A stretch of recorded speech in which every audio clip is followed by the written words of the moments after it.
نحمده ونصلی علی رسولہ الکریم اما بعد۔ حضرات سامعین کرام، ہر پڑھا لکھا آدمی اس بات سے بخوبی واقف ہے کہ آج 21ویں صدی عیسوی کا سورج نصف النہار سے ترقی و عروج کی کرنیں بکھیر رہا ہے۔ ہر سمت اجالا ہے، ہر طرف جگمگاہٹ ہے، قمقمے ہیں، ہر طرف انجم کی محفلیں ہیں، چاروں اور خوشی و خوشحالی کے ترانے گائے جا رہے ہیں۔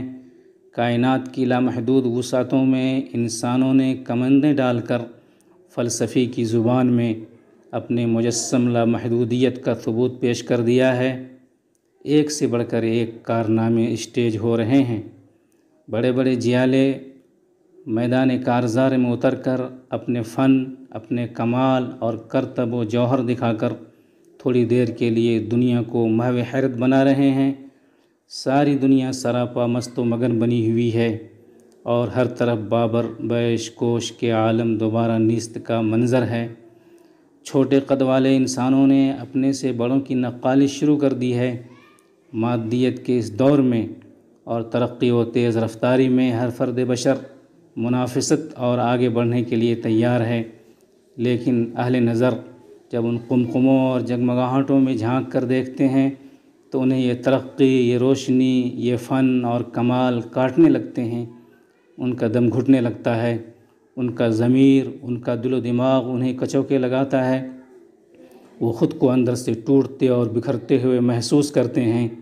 ان کی آہ لفظوں میں تحلیل ہوتی ہے اور یہ صدا بلند ہوتی ہے اور زبان حال سے وہ یہ کہتے ہیں کہ وہ ترقی نہیں جس کی آڑ میں حیوانیت و درندگی کا ننگا ناچ ناچا جائے۔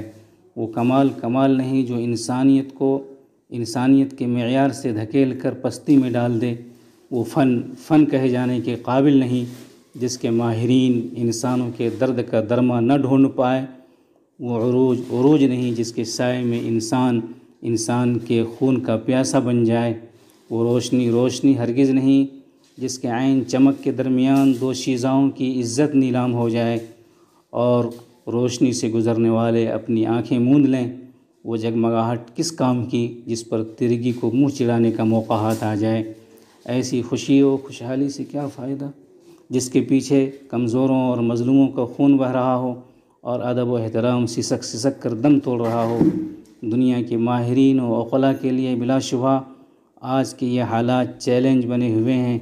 21ویں صدی کا ستارہ اقبال ان کا دامن پکڑ کر اور انہیں جھنجھوڑ کر زبان حال سے یہ نالہ و فریاد کر رہا ہے کہ میں بے چین و بے سکون ہوں، میرا دل ٹھٹر گیا ہے اور میرے اعضاء و جوارح تمہارے پیش کردہ تجاویز، فارمولے اور قوانین سے بوجھل ہو گئے ہیں۔ تمہارے محلوں کی روشنی مجھے ڈس رہی ہے، تمہاری ترقی کا زہر میرے خون میں اب پھیلنا شروع ہو گیا ہے۔ کہیں ایسا نہ ہو کہ ترقی کی آگ میں جل کر تمہارا وجود ہی بھسم ہو جائے۔ اس لیے مجھے اور میرے قلب و ذہن کو منور کرنے کے لیے اسی چراغ مصطفی صلی اللہ علیہ وسلم کی ضرورت ہے جس کی مبارک روشنی میں 6 صدی عیسوی کی ظلمت و تاریکی دور ہوئی تھی، اور اسی فطری ترقی کے لیے بیتاب ہوں جس میں خاک کے پتلے سے انسان نکل رہے تھے۔ تو متسہل ہمیں جانو پھرتا ہے فلک برسوں، تب خاک کے پتلے سے انسان نکلتا ہے، جنہیں حقیر سمجھ کر بجھا دیا تو نے، یہی چراغ جلیں گے تو روشنی ہوگی۔ اللہ تعالی ہمیں اور پوری دنیا کو حضور اکرم صلی اللہ علیہ وسلم کی سیرت مبارکہ کی روشنی میں زندگی گزارنے کی توفیق عطا فرمائے، اس لیے کہ اسی میں کامیابی ہے، اسی میں عزت ہے اور اسی میں دنیا اور آخرت کی کامیابی ہے۔ اللہ تعالی ہم سبوں کو سنت کے مطابق اور سیرت کی روشنی میں زندگی گزارنے کی توفیق عطا فرمائے۔ آمین۔ وآخر دعوانا ان الحمد للہ رب العالمین۔